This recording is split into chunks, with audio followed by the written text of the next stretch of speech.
Lotus Mahal ఇది విజయనగర శైలిలో నిర్మించబడిన 2 అంతస్తుల భవనం. ముఖ్యంగా రాణిలు విహారాలు చేసే స్థలం. హజారా రామ మందిరం ఇది రాముడికి అంకితం చేయబడింది. ఈ దేవాలయ గోడలపై హజారా అంటే 1000 రామాయణ శిల్పాలు ఉండటం దీని ప్రత్యేకత. హంపీలో అద్భుతమైన ఏకశిల విగ్రహాన్ని కలిగి ఉన్న శశివేకాళు గణేశ ఆలయం కళ్లకు కనువిందు చేస్తుంది. మరొక గణేశ విగ్రహం కడ్లకాయ గణేశ అంటే వేరుశనగ గణేష్ అని అర్థం. ఆ పేరు రావడానికి ముఖ్య కారణం దాని ఆకృతి వేరుశనగ పోలిగా ఉండడం. దీనికి అధికారిక పేరు ఇడగుంజి మహాగణపతి దేవాలయం. హంపీలో విరూపాక్ష టెంపుల్ దగ్గరలో కోదండరామ టెంపుల్ పక్కన తుంగభద్ర నదిలో పడవ ప్రయాణం సూపర్ గా ఉంటుంది. దీనినే కొరకల్ రైడ్ అంటారు. క్వీన్స్ బాత్ రాణి స్నానపు గదులు. క్వీన్స్ బాత్ అనేది ఒక అందమైన జల సముదాయం. దీనిని అచ్యుతరాయలో నిర్మించారని నమ్ముతారు. హంపీలో ఉన్న ఒక ప్రముఖ కొండ హేమకూట కొండ. దీనిని హేమకూట కొండ దేవాలయ సముదాయం అని కూడా అంటారు. అంజనాద్రి హంపీలోని ఆనేగొందిలో ఉన్న ఒక కొండ.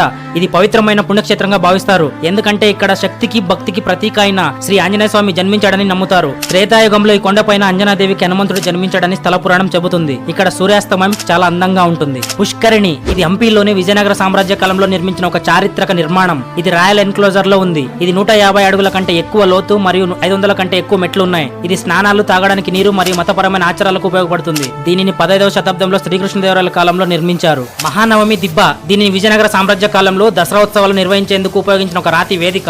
అచ్యుతరాయ టెంపుల్ దీనిని క్రీస్తు శకం 1134లో విజయనగర రాజు అచ్యుతదేవరాయలు నిర్మించారు. ఇది శ్రీ వెంకటేశ్వర స్వామికి అంకితం చేయబడింది. జనాన ఎన్క్లోజర్ ఇది రాణి మరియు ఆమె సహచరుల కోసం రూపొందించబడిన ఒక విశాలమైన దీర్ఘ చతురస్రాకార సముదాయం. ఇక్కడికి రాజు తప్ప మరెవరూ ఆవరణలోకి ప్రవేశించడానికి అనుమతించబడలేదు. వాచ్ టవర్స్ ఇది శ్రీకృష్ణదేవరాయల పాలనలో వాచ్ టవర్ ఒక భద్రతా వనరు. ఇది ప్రత్యేకంగా రాయల్ ప్యాలెస్ ను క్వారంటైన్ చేయడానికి గార్డుల కోసం ఉద్దేశించబడింది. హంపీలో అనేక ప్రాంతాలలో వాచ్ టవర్స్ ను చూడొచ్చు. ఈ టవర్లు ద్విపాత్రాభినయం చేస్తాయి. ఒకటి గార్డులకు సైనిక ఉపయోగం కోసం, 2 రాణుల కోసం ఒక వ్యూ పాయింట్ గా.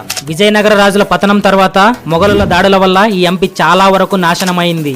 ఈ వీడియోలో ఇన్ఫర్మేషన్ ఉంది అనుకుంటే ఒక్క లైక్ చేయండి. అలాగే కామెంట్స్ లో ఏవైనా మిస్ అయిన ప్లేసెస్ ఉంటే మెసేజ్ చేయండి. Thanks for watching.